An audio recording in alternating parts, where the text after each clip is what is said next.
नमस्कार, आप देख रहे हैं बिहारी कलम। मैं रोहित। अभी हम पटना बीजेपी प्रदेश कार्यालय में हैं। 13 तारीख को बीजेपी बिहार सरकार के खिलाफ में प्रदर्शन करेगी। इन्होंने कहा है कि अपराधियों का सरकार है। जिस तरह से बिहार में शिक्षकों को दौड़ाया जा रहा है, छात्रों को दौड़ाया जा रहा है, अपराधियों का सरकार, अपराध चरम सीमा पे है। बिहार सरकार को लेकर के हम विधानसभा मार्च करेंगे और उस दिन सरकार को चेताएंगे कि आप जिस तरह से अपराधियों को शरण दे रहे हैं, उसको लेकर के हम विधानसभा मार्च करेंगे।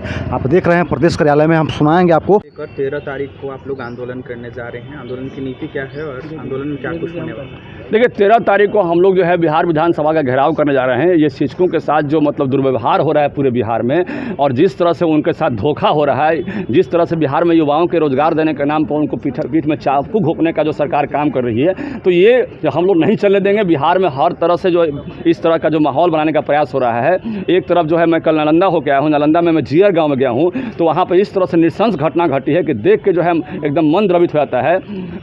आज जो है रजनीश उनकी पत्नी से मिला जिसकी हत्या हुई थी, वो यहाँ गर्दन काट के जो है उनकी हत्या हुई। फिर गर्दन काट के 14 व्यक्ति जो है कटार लेके जो है वहाँ जो कटार लेके उन पर मरने के बाद भी उन पर हत्या करते, ये उन पर हमला करते रहे, तब जब तक कि उनका जो है शरीर छटपटाता मैंने उनका शांत नहीं हुआ। तो इस तरह का बिहार में जो माहौल बना है, बीटा में आपने देखा ही, वहाँ पर बीटा में जो सुनील साहब की हत्या हुई, तो वहाँ पर भी जो है 12 गोली चलाया गया और दिन में इस तरह से चलाया गया 7 बजे शाम में कि कि देख के लगता है कि बिहार में अपराधियों की सरकार हो गई है। तो ये जो है सरकार को देखना होगा, सोचना होगा। और शिक्षकों के साथ जो आतंकित करने का एक काम कर रहे हैं बिहार में, तो ये नहीं चलेगा। आप जान लीजिए कि बिहार में शिक्षकों के नाम पर हम लोग एक बड़ा जो है विधानसभा घेराव करने का, आंदोलन करने का हमने सरकार को कह दिया है कि 13 तारीख के पहले आप सरकार को इस बात को सुनना होगा, हमारी बात को, कि शिक्षकों को जो आपने नियोजित जो हमारे शिक्षक हैं राजकर्मी का दर्जा देते हैं तो ठीक है, और नहीं दर्जा देते हैं तो आपने जो वादा किया है, ये वादा खिलाफी का ये आप पर आरोप लगेगा। और उसके बाद हम लोग जो है विधानसभा पर एक दबाव देंगे, विधानसभा घेराव करेंगे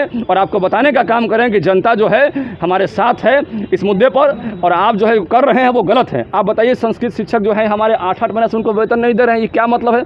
मदरसा और संस्कृत शिक्षक दोनों एक साथ चलते थे और संस्कृत शिक्षकों का आपने वेतन रोक के रखा हुआ है। आप बताइए, हम आपसे जानना चाहते हैं कि 13,000 वैकेंसी बीपीएससी के माध्यम से, याद होगा आपको, निकला था। उसमें 421 लोग बहाली हुए थे, 369 लोग उसमें कि प्रिंसिपल बने, और उन लोगों का वेतन 8 महीने से नहीं मिला है। आप बताइए कि आज ये सारे के सारे लोगों को वेतन रोक के आप क्या संदेश देना चाहते हैं? संस्कृत को संस्कृत के जो शिक्षक हैं उनका वेतन रोक के क्या संदेश देना चाहते हैं? एक तो वित्त रहित कॉलेजों की स्थिति ऐसा खराब कर दिया है आपने कि जितने भी पीएचडी होल्डर हैं, चाहे केमिस्ट्री के हैं, फिजिक्स के हैं, मैथमेटिक्स के हैं, और वैसे लोगों को आप 10,000 महीना पर काम करने पर मजबूर कर रहे हैं, तो बिहार में क्या संदेश जाएगा? नीतीश कुमार कह रहे हैं कि आप लोग के बीजेपी के पास कोई एजेंडा नहीं है, इसीलिए इस तरीके का खाली जो बयान देते रहते हैं, एक बहाना मिल गया। बिहार में 85% जो है 85% लोगों के बच्चे जो है सरकारी स्कूल में पढ़ते हैं, और यही सरकारी स्कूल में यही शिक्षक पढ़ा रहे हैं, और ये नीतीश कुमार बहाल किए हुए हैं। तो क्या इन शिक्षकों पर से आपका भरोसा उठ गया है? और यदि शिक्षकों पर से भरोसा उठ गया है तो आपने बहाल करके कई एग्जाम लिए, तो आप उसके बारे में क्या कहना चाहेंगे? आपने उनसे दक्षता का एग्जाम लिया, स्टेट का एग्जाम लिया, बीटेड का एग्जाम लिया, टीईटी का एग्जाम लिया, कई तरह का एग्जाम लिया आपने। आप एग्जाम लेके आप उनका जो रिजल्ट जारी किए, तो क्या कर रहे थे आप उस वक्त? और आज आपको तीता लग रहे हैं शिक्षक है। तो ये शिक्षक जिसके भरोसे आप पूरे बिहार को जो है आप शैक्षणिक वातावरण देना चाहते हैं, और उनको आप आतंकित कर रहे हैं, और आपका एक एजेंडा नहीं है ये एजेंडा, तो आप क्या चाहते हैं? तो हम लोग आवाज़ नहीं उठाएं उनका, हम लोग पूरी तरह से जो आवाज़ उठा रहे थे, आपको तकलीफ हो रहा है, ये गलत बात है। हम लोग उनकी आवाज़ को उठाते रहेंगे। हमारे चाहे कॉलेज की जो स्थिति बनी हुई है, हमारे शिक्षक की जो स्थिति बनी हुई है, और 13 तारीख को हम लोग एक बड़ा कि धरना का, और 13 तारीख को हम लोग बिहार में विधानसभा घेरने का जो कार्यक्रम तय किए हैं, उसमें पूरी ताकत से हम लोग घेरेंगे। शिक्षकों के द्वारा आज आंदोलन किया जा रहा है, कई शिक्षकों को रोक लिया गया है, लाठी चार्ज भी हुई है, नजरबंद भी कर दिया गया है कई शिक्षकों को गर्दनीबाग धरना। आप जान लीजिए, आज पूरे बिहार से कई शिक्षकों को नजरबंद किया गया, हाउस अरेस्ट किया गया है। आप याद कीजिए इमरजेंसी की बात, की इमरजेंसी में ऐसे हालात उत्पन्न हुए थे, आपने घोषित इमरजेंसी लगा दिया बिहार में। आप संविधान की हत्या कर रहे हैं, आप लोकतंत्र की हत्या कर रहे हैं, और आप बोलते हैं कि लोकतंत्र की हत्या करने वाले भाजपा के लोग हैं।